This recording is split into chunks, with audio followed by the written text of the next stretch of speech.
जय मसीह की दोस्तों, स्वागत है आपका। आज का ये संदेश हमारे दिल को परखने वाला है। क्या हम लोगों की स्वीकृति के पीछे दौड़ रहे हैं या सच में परमेश्वर को खुश करना चाहते हैं?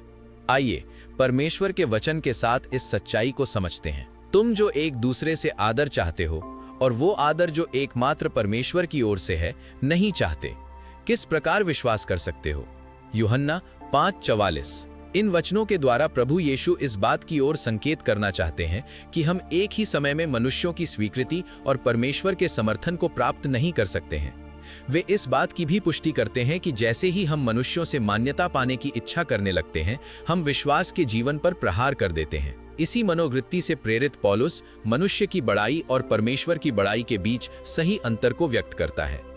यदि मैं अब तक मनुष्यों को ही प्रसन्न करता रहता तो मसीह का दास न होता। गलातियों 1:10। एक उदाहरण देकर इसे समझाना चाहता हूं।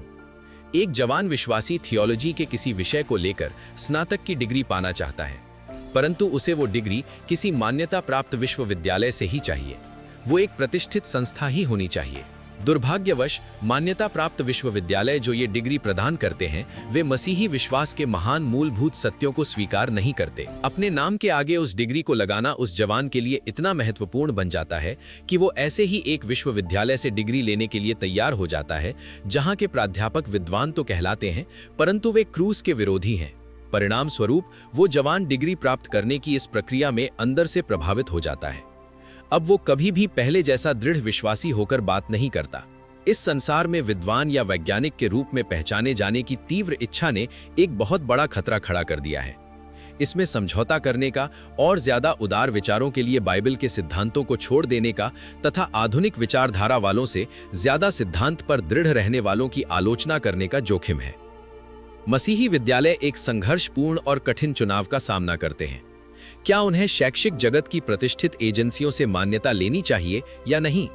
मान्यता प्राप्त करने की अभिलाषा के परिणाम स्वरूप लोगों में बाइबल का महत्व कम हो जाता है और वे ऐसे मनुष्यों द्वारा दिए गए सिद्धांतों को अपनाने के लिए बाध्य हो जाते हैं जिनमें पवित्रता नहीं होती।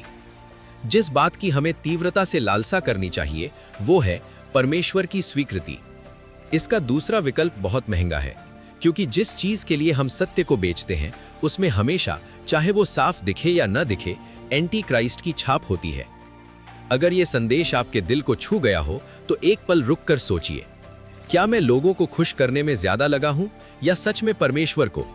नीचे कमेंट में लिखिए, आज मैं किसे चुनूंगी, लोगों की स्वीकृति या परमेश्वर की इच्छा।